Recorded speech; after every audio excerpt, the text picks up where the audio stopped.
جلسه 4 آموزش کامپیوتر میخوایم بریم بقیه قسمت های صفحه کلیدمون رو بررسی بکنیم.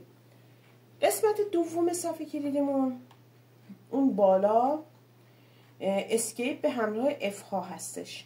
خب اسکیپ که دکمه فرار هست، اصولا یعنی بیرون رفتن از یک منو رو ما با اسکیپ انجام میدیم. مثلا من آلت رو میزنم، میخوام از آلت خارج بشم، یه اسکیپ میکنم، یا استارت رو میزنم اسکیپ میکنم. اگر من استارت رو بزنم و برای خروج از استارت اسکیپ رو بزنم، میره روی همون گزینه استارت، یعنی روی قسمت استارت چیز نوتیفیکیشن استارتمون باقی میمونه و روی برنامه قبلیمون نمیره. کنار اسکیپ شروع میکنیم، یکی یکی اف ها رو بررسی میکنیم. F1 راهنمای ویندوزه.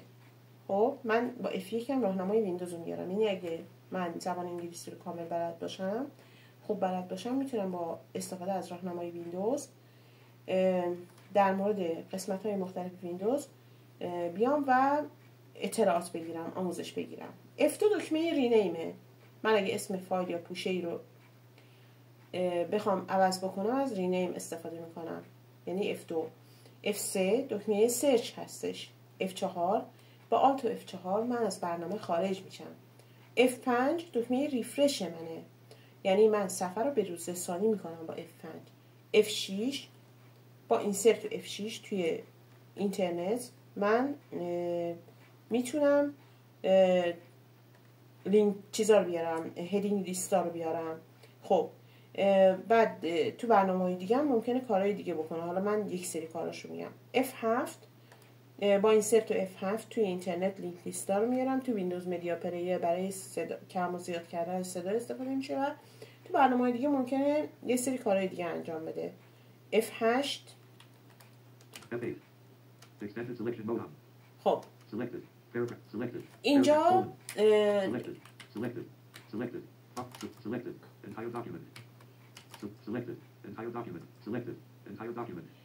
دکمه انتخابای من F8 فعال میکنه. خب و F9 باز میاد توی ویندوز مدیا پلیر یه سری کار رو انجام میده. خب خب F9 که همین. F10 منوی فایل رو یا منوها رو برای من میاره، منوی آلت رو برای من میاره. F11 سیستم تری آیکون میاره همراه با این سرچ. بعد F12 ساعت رو به من میگه. خب تا F12 رو ما رفتیم. بعد چند تا دکمه دیگه ما داریم. پرینت اسکرین. خب پرینت اسکرین در واقع دکمه هستش که ما میتونیم باهاش از صفحه ویندوزمون عکس بگیریم. خب این اسکرول لاکمون هست بعد پرینت اسکرین که ساکته، آن و آف داره، دوبار باید بزنی روش. پاز بعدی هم پازه. پاز اسکرول لاک. اسکرول لاک میاد و کلا توی سیستم باعث میشه که ما بتونیم روی صفحه پیمایش انجام بدیم. خب بعد پاز به همراه ویندوز و پاز ما میایم و مشخصات سیستممون رو میاریم. این شد قسمت اف ها. قسمت بعدی قسمت جهت‌نما هستش که جهت‌نمای بالا پایین چپ راست داریم. خب که مشخصه.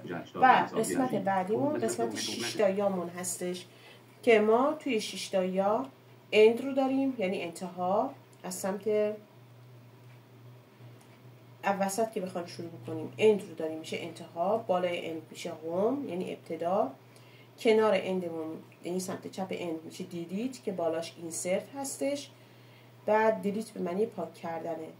بعد پیج دان و پیج آپ رو داریم. پیج دان به معنی یک صفحه به سمت جلو رفتن یعنی و روی صفحه جابجا شدن. پیج آپ هم یعنی به سمت بالا رفتن. این از قسمت 6 تاییامون هست.